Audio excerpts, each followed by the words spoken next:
इससे अपने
किनवा नंबर है?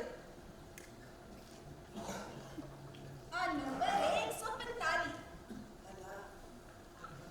ते फिर लिख हर पासे फुल्ला मची सी, कतलो गालत हो रही सी, लुट मार हो रही सी। दुनिया भैणां दियां इज्जतां बर्बाद हो रही सन। पर्चे, छुरियां, तलवारां, कुहाड़ियां सब लहू विच डुबिया सन। हर कोई एक दूजे दे लहू दा प्यासा होया सी। ते फिर एहो जेही लाल हनेरी चली कि सब कुछ उड़ा के ले गई। कख ना बचिया, सब बर्बाद हो गया, सब कुछ खत्म हो गया। नी बंद कर रजिस्टर, मैनू नहीं चाहिए हजे सुपने। ला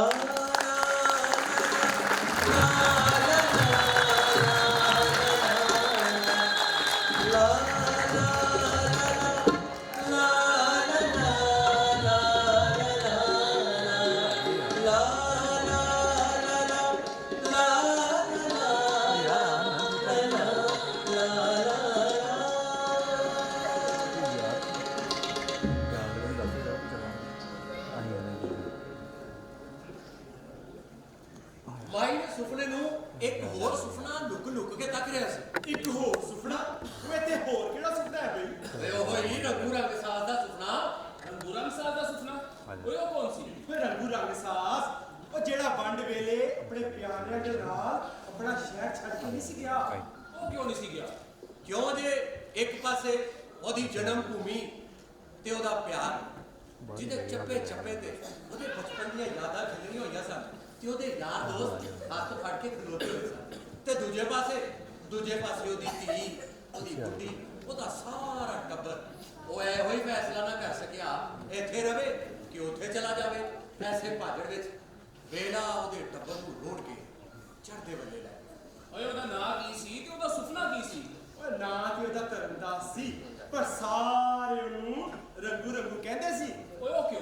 ਕਿਉਂ ਜੇ ਉਹ ਰੰਗ ਮਹਿਲ ਦਾ ਸਭ ਤੋਂ ਵੱਡਾ ਤੇ ਰੰਗਸਾਜ਼ ਤੇ ਕਾਰੀਗਰ ਬੰਦਾ ਸੀ, ਤੇ ਰੰਗ ਮਹਿਲ ਦੀਆਂ ਕੁੜੀਆਂ ਨੇ ਇਹ ਕਹਿਤਾ ਸੀ ਕਿ ਜੇ ਰੰਗੂ ਸ਼ਹਿਰ ਛੱਡ ਕੇ ਚਲਾ ਗਿਆ ਤੇ ਅਸੀਂ ਕਦੀ ਉਹਦੇ ਕੋਲੋਂ ਦੁਪੱਟੇ ਨਹੀਂ ਰੰਗਵਾਵਾਂਗੀਆਂ, ਅਸੀਂ ਸੱਲੂ ਦੇ ਅੱਡੇ ਤੇ ਚਲੀਆਂ ਜਾਵਾਂਗੀਆਂ। ਓਏ ਉਹ ਫੇਰ ਤੇ ਉਹਦੇ ਮਗਰ ਰਹਿ ਜਾਣ ਤੇ ਰੰਗ ਮਹਿਲ ਦੀਆਂ ਕੁੜੀਆਂ ਬੜੀਆਂ ਖੁਸ਼ ਹੋਣਗੀਆਂ। ਤੇ ਹੋਰ ਕੀ, ਉਹਨਾਂ ਨੇ ਇਹ ਖਬਰ ਸੁਣ ਕੇ ਜਸ਼ਨ ਮਨਾਇਆ।